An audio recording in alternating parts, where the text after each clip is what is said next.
Il-kawża kostituzzjonali li fetaħ Jorgen Fenek kontra l-Ispettur tal-Pulizija Keith Arnaud se tkompli f'Mejju li ġej wara l-Avukat tal-Istat Victoria Buttigieg qalet li ma baqalix aktar provi xi tressaq f'dan l-istadju. Il-qorti qalet li dan il-każ mistenni jkun deċiż sa Settembru li ġej. Fenek qed jallega li dritt għal smigħ xieraq tiegħu qed jiġi mittiefes minħabba kuntatti li kellu l-investigatur prinċipali fl-omiċidju ta' Daphne Caruana Galizia li kienet sfat assassinata viċin ir-residenza tagħha fil-Bidnija.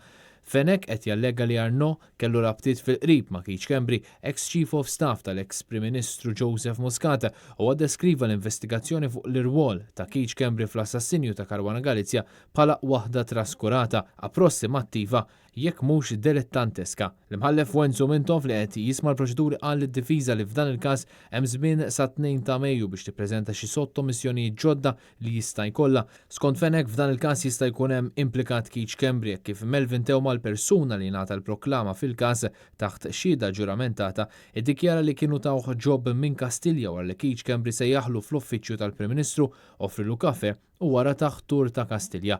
L-avukati Marion Camilleri u Gianluca Caruana Karen qed jidhru għal Fenek filwaqt li l-avukat tal-Istat Victoria Buttigieg mejjuna mill-avukat Maurizio Cordina qed topponi t-talba tad-difiża.